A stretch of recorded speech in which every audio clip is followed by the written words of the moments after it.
안녕하세요. 저는 이제 퇴직을 앞두고 있는 한 가정의 가장입니다. 저는 병원에서 근무하고 있는데요. 젊었을 적 교수다 뭐다 병원 일에 더 신경 쓰다 보니 결혼도 늦어지고 다른 사람들보다 아이도 늦은 나이에 얻었죠. 늦게 이룬 가정인 만큼 저에게는 소중했어요. 외동딸도 금지옥엽으로 키워냈습니다. 딸은 어렸을 적부터 음악에 재능을 보여서 해외 유학이며 비싼 악기들을 사줘도 단 하나도 아깝지 않았어요. 거기다 어찌나 마음이 예쁜지 자라면서 그 흔한 반항도 해본 적 없는 온순한 성격으로 자라서 볼 때마다 늘 사랑스러운 딸이었습니다. 그런 딸이 처음으로 데려온 남자가 바로 사위였습니다.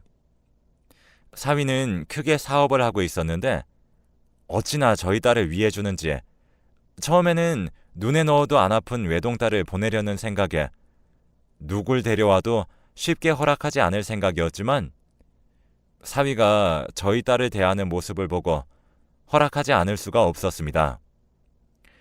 그렇게 둘이서 몇 년을 연애를 하고 당연하다는 듯이 결혼까지 했습니다. 몇 년씩이나 연애를 하고서는 한순간에 갈라서는 경우도 많은데 딸은 처음 연애한 남자가 마지막 남자가 된 것이었죠. 연애하는 동안 사위는 참 듬직하고 딸을 지켜줄 수 있을 것 같은 느낌이 들었습니다.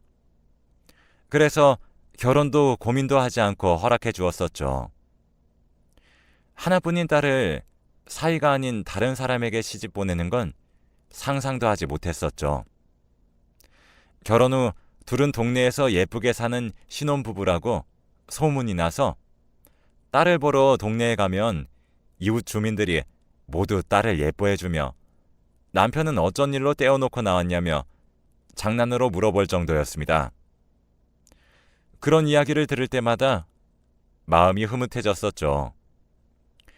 사위는 딸뿐만이 아니라 저희 집 식구들을 모두 살뜰히 챙겼습니다. 2주에 한 번은 꼭 저희 집으로 선물이며 고기나 과일 같은 것들을 한가득 사가지고 와서 함께 저녁을 먹으면서 시간을 보냈습니다. 저는 선물을 사오지 않아도 된다고 했었지만 아내는 사위에게 대접받는 기분이라 좋아하는 것이 눈에 선명했습니다. 사위도 아내의 취향을 어찌나 잘 아는지 아내가 좋아라고 할 만한 것들로 늘 선물을 챙겨왔었습니다. 아무래도 외동딸을 시집 보내고 집이 빈 것 같아 마음이 적적했던 저희를 배려하는 것 같았어요.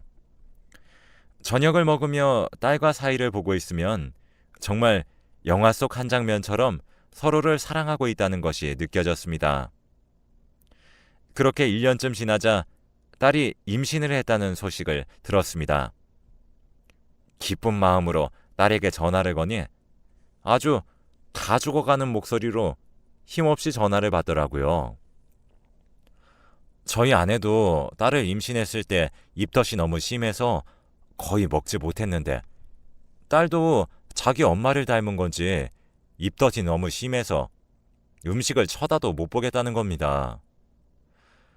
그 이야기를 듣고 아내와 저는 걱정되는 마음에 딸이 좋아하던 음식들을 바리바리 싸서 딸의 집으로 향했습니다.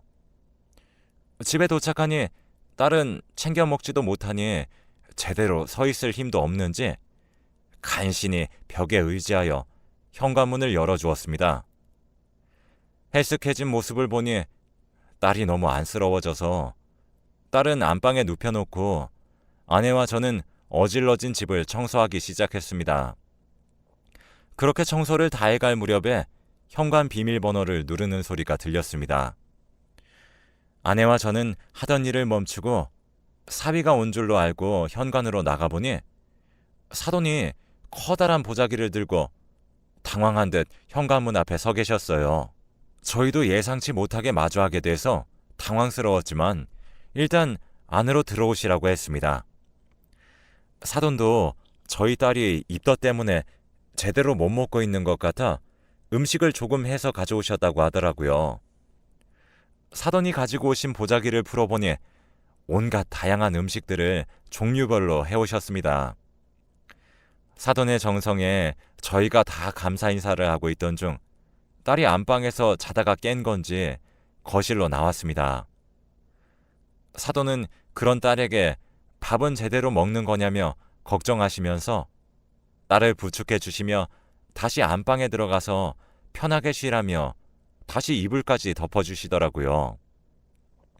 그 모습에 저희는 참 딸이 시집을 잘 갔다는 생각을 했었죠. 그 후로 한 달이 지나자 다행히 딸은 언제 그랬냐는 듯 입덧은 말끔하게 사라지고 다시 식욕을 되찾았습니다. 그래서 저희도 딸을 위해 좋아하는 음식들을 한가득 해서 딸과 사이를 저녁 식사에 초대했습니다.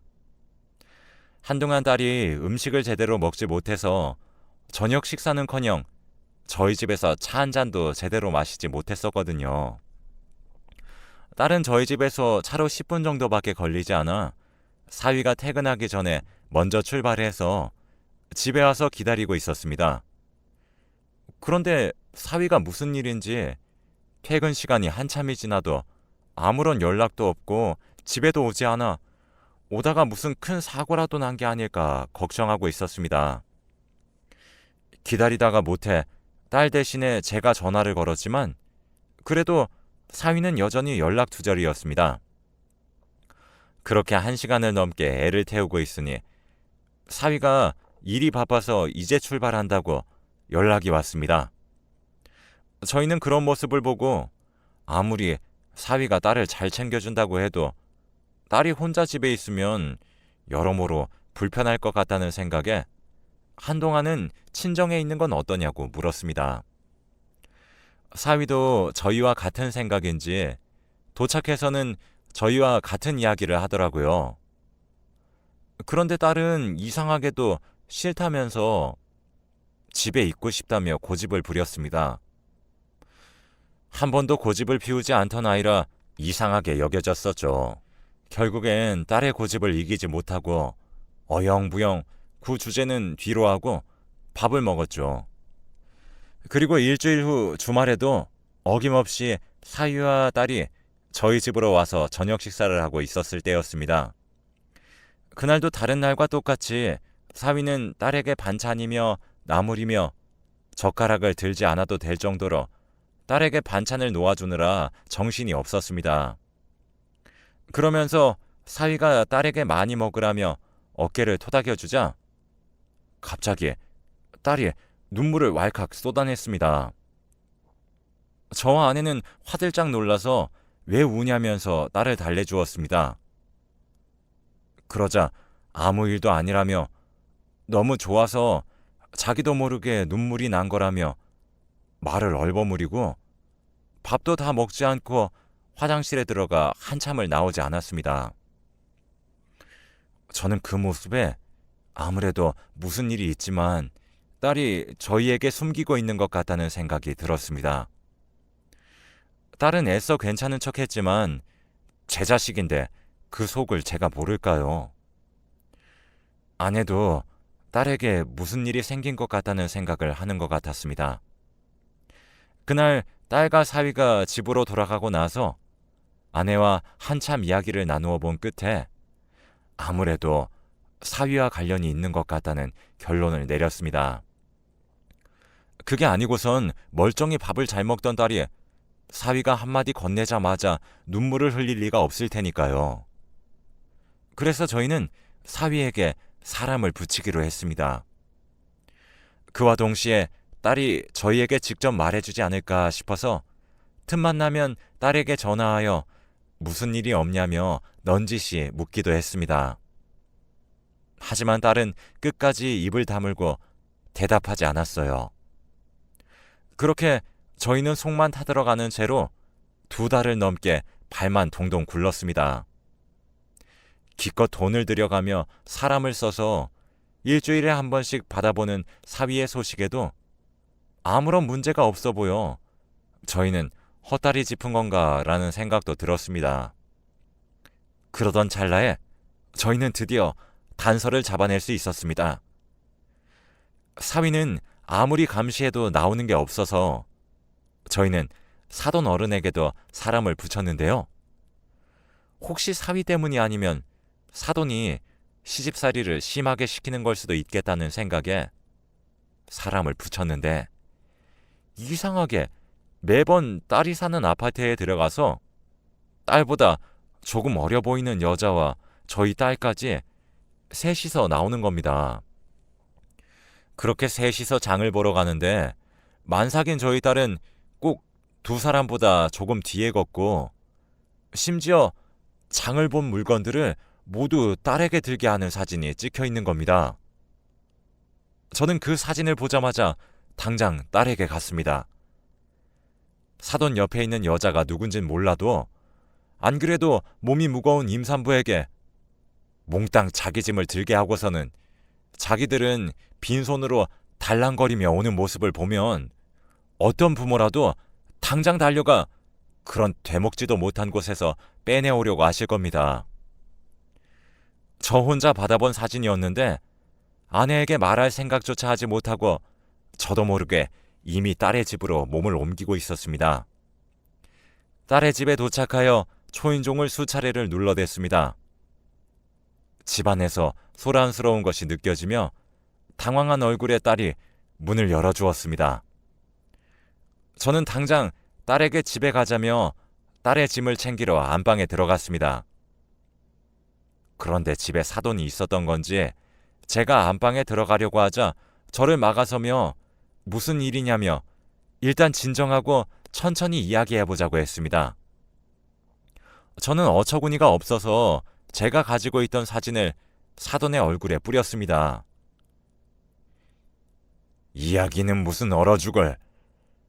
어디 자기 아들 자식 품고 있는 며느리한테 이딴 식으로 대할 수가 있어? 당신 그렇게 안 봤는데 지금까지 이렇게 우리 딸 시집살이도 시키면서 피 말리고 있었을 줄이야. 아기 낳을 때까지 사위도 당신도 우리 딸 얼굴 볼 생각은 하지도 말어. 저는 화가 나서 사돈이고 뭐고 이판사판으로 쏘아 붙였습니다. 그리고 사돈을 밀치고 딸의 짐을 챙기러 안방문을 열었습니다. 그런데 안방 한가운데에 돌부석처럼 굳은 처음 보는 여자가 있었습니다. 정확하게 말하자면 실제로는 처음 보는 여자였죠. 사진 속에서 사돈과 함께 딸에게 짐을 넘기던 그 여자는 대체 누구길래 다른 곳도 아니고 안방까지 들어와서 숨어 있는 건지 이해가 가지 않았습니다. 당신은 대체 누구길래 여기에 있어? 당신도 우리 딸 힘들게 한 사람이지? 그러자 그 여자는 당황하며 자기는 시누이라며 소개를 했습니다. 그런데 제가 기억하기로는 결혼식이며 상견례며 사위도 외동아들이라고 들었는데 어디서 갑자기 동생이 툭 튀어나온 건지 이해할 수가 없었습니다. 그런데 이번에는 그동안 한마디도 하지 않고 입을 꾹 닫고만 있던 딸이 입을 열었습니다. 딸은 그동안 맺힌 것이 많았던 듯이 거의 울부짖듯이 말했습니다. 저 여자는 남편의 상간녀라고요. 심지어 저 여자도 임신한 지 3개월이나 됐다며 저에게 말하는 것과 동시에 그 자리에서 주저앉아 뒤로 넘어갈 듯이 울어댔습니다. 집이 아수라장이 된 그때 사위가 집으로 돌아왔습니다. 안에서 이런 소란이 벌어진 줄도 모르고 웃으며 다른 여자의 이름을 부르며 들어오다 저를 보고서는 집으로 들어오지 못하고 다시 돌아나가지도 못한 채로 굳어버리더라고요. 소란스러운 소리가 자기 집일 거라고는 상상도 하지 못한 것 같았습니다. 저는 그런 사위에게 달려가 뺨부터 올려쳤습니다. 바람을 피워도 어떻게 이렇게 악독하게 필 수 있습니까? 다른 여자와 바람 피우는 것도 모자라 그 여자 시종 노릇을 자기 아내에게 시키고 심지어는 바람 피우는 사실까지 저희 딸이 다 알고 있는데 그 여자를 집안까지 들이는 게 제정신인 사람이 할 짓인가 싶었습니다. 저는 뒷골이 뻐근해지는 것을 느끼면서 사위에게 한바탕 욕을 퍼부어 주려는 그때 딸이 외마디에 신음을 흘리며 그 자리에서 정신을 잃고 쓰러졌습니다. 저는 그 소리에 순간 정신이 돌아오며 딸을 돌아보니 이미 피가 바닥을 흥건하게 적시고 있었습니다. 이미 정신을 잃은 딸을 들쳐업고 황급히 병원 응급실로 향했습니다. 아기를 살리려면 산모가 너무 위험해진다는 말에 저는 다른 선택지는 돌아보지도 않고 제발 저희 딸만 살려달라고 애원했습니다. 저도 의사지만 저희 딸이 아프니 눈앞에 뵈는 게 없더라고요. 그저 의사를 붙잡고 살려만 달라고 애원하는 것이 제가 할 수 있는 최선이었습니다.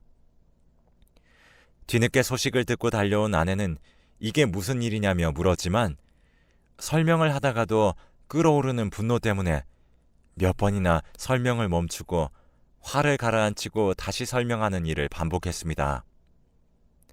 아내는 제 설명을 다 듣고서는 망연자실해서는 사위와 사돈은 어디 있는 거냐며 잔뜩 화가 나서 말했지만 사위와 사돈은 병원에는 코빼기도 보이지 않더군요. 그리고 딸이 겨우 수술이 끝나고 의사에게 설명을 들으니 아무래도 딸이 폐혈증이 너무 심각하게 와서 목숨이 위태로운 상황이었지만 산모는 무사하다며 저희를 안심시켜 주었습니다. 하지만 뱃속의 아이는 결국 살리지 못했습니다. 딸은 이틀에 걸쳐 겨우 정신을 차렸고 딸이 깨어나서 말해준 이야기는 너무 충격적이었습니다. 알고 보니 반년 전부터 남편이 바람을 피우는 것 같다는 생각을 해서 결국엔 증거를 잡아서 남편에게 따져 물었더니 이제 다 알게 되었으니까 굳이 숨길 필요가 없겠다며 당당하게 그 여자를 자기 집 위층으로 데려왔다는 겁니다. 그것도 경악스러운 일인데 시어머니라는 사람은 그 여자를 보며 오히려 자기 아들 사업에 도움이 된다며 예뻐라 했다는 겁니다. 딸은 그 사이에 남편과 싸우고 시어머니와 싸우고 이혼도 생각했었지만 사위가 하고 있는 사업이 공연과 관련된 사업이라 이혼까지 하고 나면 자기는 설 수 있는 무대조차 없는 연주자가 되어버릴까봐 무서워서 참았다고 하더라고요. 저희에게 말하는 것도 부모 가슴에 상처내는 일이라 생각해서 말도 못했었다며 차라리 다 알려지고 나니 속 시원하다며 괜찮다는 듯이 웃어 보였습니다. 그러던 중 담당 의사가 회진을 돌며 저희 딸을 보러 와서는 걱정된다는 듯이 어디서 그렇게 상한 음식들만 드신 거냐며 그것 때문에 상태가 너무 안 좋아서 정말 큰일 날 뻔했다고 하는 겁니다. 그 이야기를 듣고 설마하는 표정으로 딸을 보니 의사가 나가면 설명해 주겠다고 했습니다.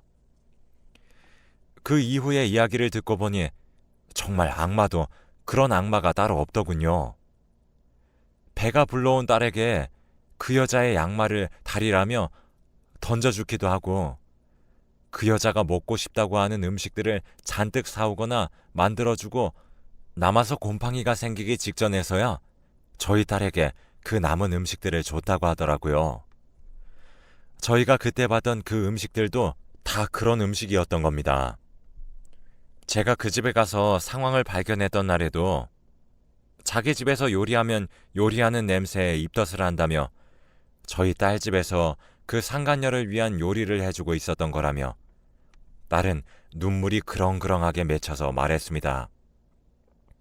그 이야기를 듣고 저는 도저히 참을 수가 없어서 병원을 뛰쳐나와 그 집으로 달려가 현관문을 부술 듯이 두드렸습니다. 그런데 나오라는 사람들은 안 나오고 경찰들이 올라와 저를 막아섰습니다. 저는 답답한 마음에 죄 짓고 들어있는 인간들은 여기 안에 있는데 왜 저를 막냐고 했지만 경찰은 어쨌든 신고는 저쪽에서 먼저 했기 때문에 자기들도 어쩔 수 없다고 하며 저를 밖으로 끌어내려 했습니다.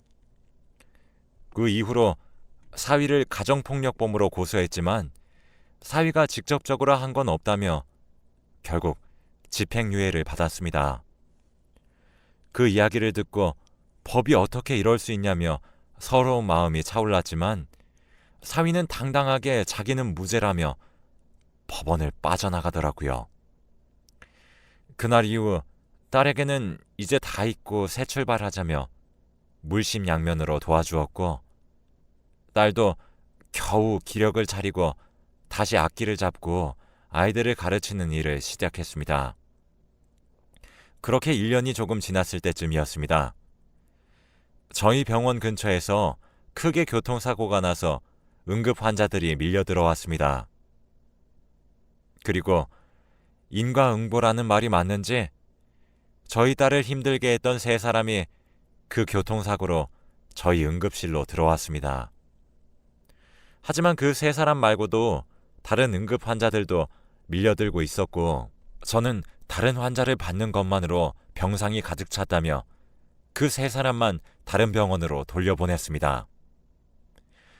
저희 병원만큼 큰 병원까지 가려고 하다 보니 그 이동 시간 동안은 아주 생사를 오고 갔다는 이야기와 결국엔 그 상간녀와 사위였던 그 남자는 장애를 가지게 되었다는 소식을 들었습니다.